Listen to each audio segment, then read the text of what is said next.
அக்கா something snacks. இன்னைக்கு எனக்கு ஸ்நாக்ஸ் கால் பண்ணேன். இது ஒரு பாரம்பரியமான ரெசிபி. அந்த காலத்துல நிறைய பேர் வந்து 5 நிமிஷம் நேரம் வச்சுக்கிட்டாங்க.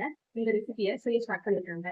அந்த ஊர்ல தான் திருமண நாட்கள், விருந்தளிப்பு, பண்டிகை நாட்கள்லாம் இந்த ரெசிபி தான் செய்வாங்க. ஸோ நம்மளுக்கு செஞ்சு சாப்பிடலாமா? அரிசி ஒரு கப்பு, உளுந்து ஒரு கப்பு ஆட் பண்ணி தண்ணியில் வாஷ் பண்ணிவிட்டு ஊற வச்சிடலாம்.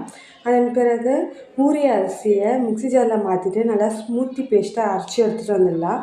எடுத்துகிட்டு வந்து பேட்டர் ஒரு மிக்ஸ்டு பால் ரெடி பண்ணிக்கலாம். பால் ஒரு கப்பு, கோகோனட் மில்க் ஒரு கப்பு, நாட்டு சர்க்கரை, ஏலக்காய் ஆட் பண்ணிவிட்டு மிக்ஸ் பண்ணி ஃப்ரிட்ஜில் வச்சிடலாம். அப்புறம் பேட்டர் ரெடியான பேட்டரில் சால்ட் ஆட் பண்ணிவிட்டு சூடான எண்ணெயில் குட்டி குட்டி பஸ்ஸை போட்டு பொன்னிறமாக பொரிச்சிட்டு ஃப்ரிட்ஜிலேருந்து எடுத்து பாரு. அதோட இந்த பால்ஸ் ஆட் பண்ணால் சூப் டேஸ்ட்னா ரெடி.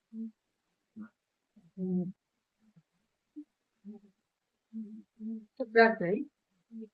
ஹாட் பனியாரு சூப்பர். செம்ம காம்போ. செம்ம ஸ்பெஷல் ஸ்வீட் ஸ்நாக்ஸ். நான் சொன்னது கரெக்ட் தானே? சப்ஸ்கிரைப் பண்ணிட்டீங்க சேனல் பைசு சேனலை. வேற லெவல் ஸ்நாக்ஸ் ஐடியா.